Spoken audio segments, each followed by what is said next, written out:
Assalamualaikum warahmatullahi wabarakatuh. Selamat pagi dan semoga tetap semangat untuk menjalani hari ini. Kali ini kita kembali lagi di podcast bersama saya Andini Ardianingrum, salah satu tim TDKP COVID-19 Batch 1 Universitas Jember. Di podcast kali ini kita akan membahas beberapa teknologi yang berperan di masa COVID-19. Salah satunya yaitu detektor suhu yang sering kita lihat baik itu di mall, di restoran, ataupun di beberapa tempat umum lainnya. Namun banyak dari beberapa orang yang masih belum tahu nih gimana cara kerjanya dari detektor suhu dan juga bagaimana dan juga apa aja sih tipe suhu detektor yang biasanya dipakai dalam kehidupan sehari-hari.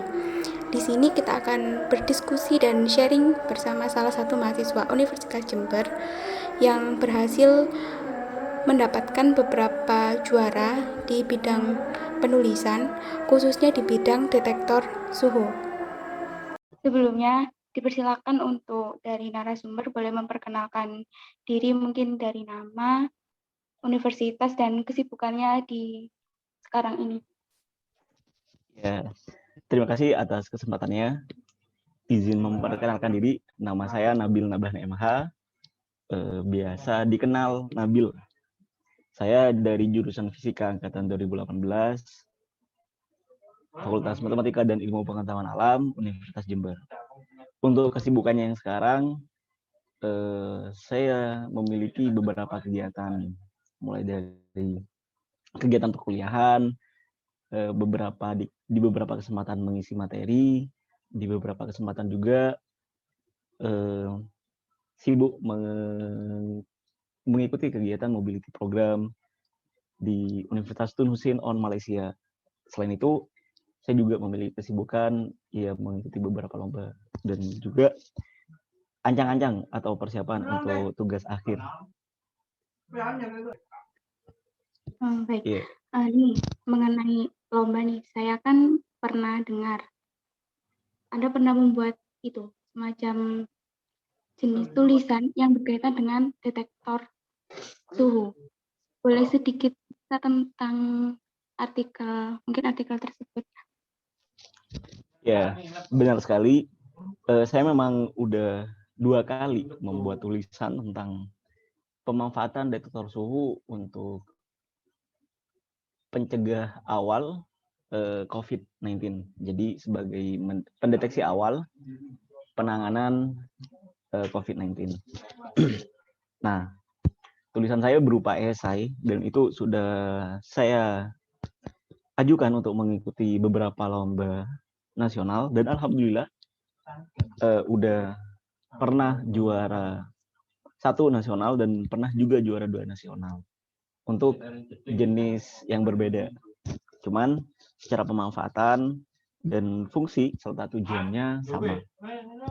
Seperti itu.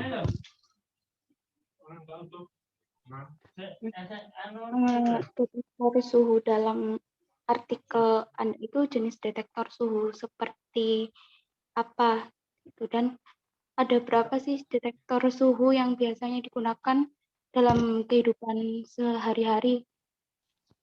Ya, kalau jenis detektor suhu yang biasa digunakan pada kehidupan sehari-hari banyak macamnya sih. Ada detektor suhu yang menggunakan infrared, memanfaatkan infrared. Ada juga detektor suhu yang memanfaatkan resistansi, dan itu macam-macam. Ada termokapel, ada resistan temperatur detektor atau RTD, ada juga sensor termistor dan macam-macam. Nah, untuk yang digunakan pada tulisan saya itu dua-duanya menggunakan detektor suhu yang berbasis infrared.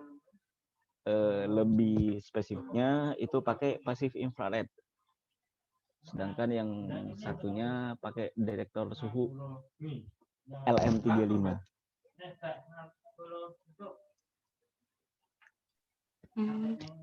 Mungkin boleh dijelaskan bagaimana sistem kerja atau cara kerja detektor suhu yang Anda buat dalam tulisan Anda secara ringkas, dan kemudian apakah bisa digunakan untuk kegiatan sehari-hari seperti itu, mungkin di mall ataupun di beberapa tempat umum? Iya, untuk karena ini ada 2 jenis tulisan. Untuk yang pertama itu bisa digunakan, cuman mungkin nilai sensitivitasnya tidak terlalu bagus. Juga jangkauannya tidak terlalu bagus karena ada range jarak yang harus dipenuhi supaya alat itu bekerja. Nah, jadi di alat saya itu pertama si sensor itu mendeteksi suhu orang yang akan masuk ke dalam tempat keramaian seperti mall, masjid, dan segala macam. Kemudian dari sana itu akan terbaca oleh sistem otak. Untuk tulisan pertama itu berupa Raspberry Pi. Nah, di sana setelah terbaca, nah itu akan langsung oleh outputan berupa motor listrik. Nah, dari motor listrik dari motor listrik tersebut itu akan secara otomatis membuka atau menutup apabila suhu orang yang akan memasuki tempat keramaian tersebut di atas suhu yang ditetapkan, yaitu 38 derajat menurut tim Satgas COVID. Nah, itu secara otomatis pintu akan tertutup. Namun apabila orang yang akan memasuki tempat keramaian seperti mall dan masjid itu memiliki suhu di bawah suhu yang ditentukan 38 derajat tadi, itu secara otomatis pintu akan terbuka. Nah, untuk tulisan yang kedua, ini lebih penggunaan sensor suhunya itu lebih bagus daripada yang pertama. Saya menggunakan PIR, pasif infrared, dan itu jangkauannya itu lumayan besar, sekitar 5 meter, sampai bisa mendeteksi orang sampai 5 meter. Nah, perbedaan dari tulisan yang pertama, yang pertama jangkauannya, yang kedua lebih spesifik, yang ketiga luarannya itu tidak hanya motor, tapi itu ada motor, ada alarm bunyi, terus ada berupa visual yang biasa kita jumpai di bandara internasional. Jadi nanti akan ketahuan orang ini memiliki suhu berapa, itu langsung terbaca di monitor seperti itu. Baik. Terus kenapa sih, apa urgensi Anda sehingga Anda itu membuat tulisan mengenai detektor suhu? Ya, pastinya urgensi dari tulisan saya itu ya sebagai deteksi awal seseorang terjangkit COVID atau tidak gitu. Ya memang suhu tinggi itu tidak menjamin seseorang terkena virus COVID, cuman salah satu ciri seseorang itu terjangkit COVID adalah dengan suhu tinggi, suhu di atas 38 derajat Celcius, suhu yang ditentukan oleh Satgas COVID-19. Nah, urgensinya, saya merasa di Indonesia sendiri, kalau misalkan kita menerapkan lockdown, itu tidak mungkin. Karena ya kita juga, masyarakat masih butuh kegiatan ekonomi, butuh kegiatan pendidikan, ibadah, dan segala macam. Dan itu tidak bisa dibendung gitu.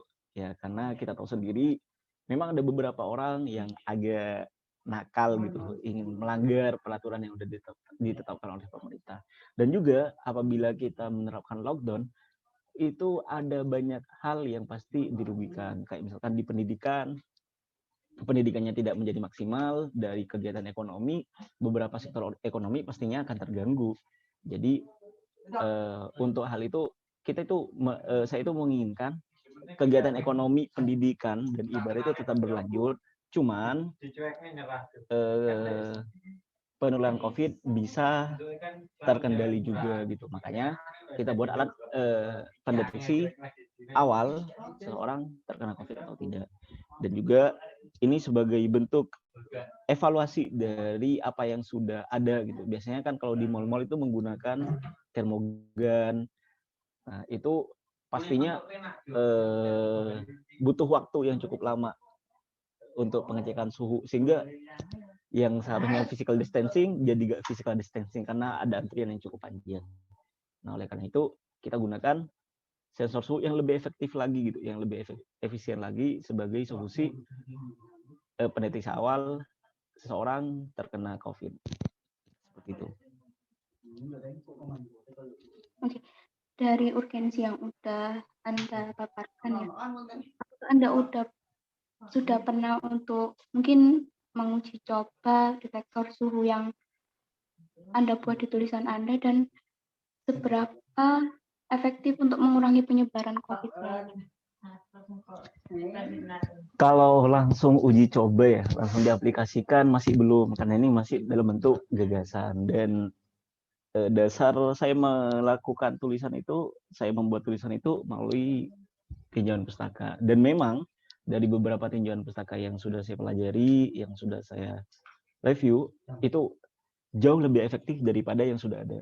Jauh lebih efektif daripada termogan yang sudah diaplikasikan di mall dan tempat-tempat keramaian lainnya. Karena yang pertama, tidak membutuhkan tenaga manusia yang seharusnya menggunakan manusia, itu secara otomatis alat akan bekerja. Yang kedua, tidak akan menimbulkan antrian yang cukup panjang karena waktu kerja alatnya itu lebih singkat daripada ketika menggunakan termogan.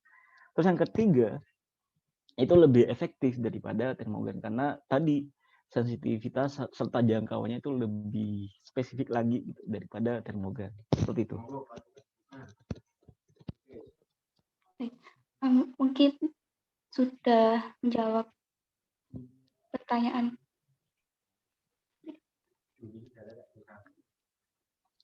Aku bingung penutup.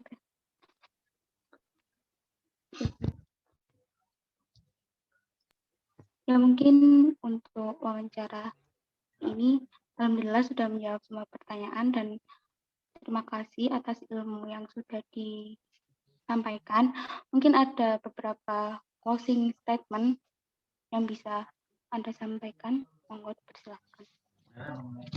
Ya, closing statement-nya ya kita harus memanfaatkan teknologi sebaik mungkin ya, karena teknologi itu sangat efektif membantu memudahkan kita dalam kegiatan sehari-hari. Pasti ada masalah, pasti ada solusi juga gitu. Jadi kita tinggal pintar-pintar aja memanfaatkan teknologi tersebut. Seperti itu mungkin.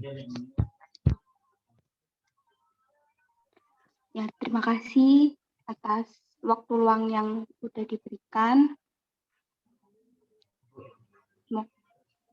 Dan saya ucapkan terima kasih dan wassalamualaikum warahmatullahi wabarakatuh.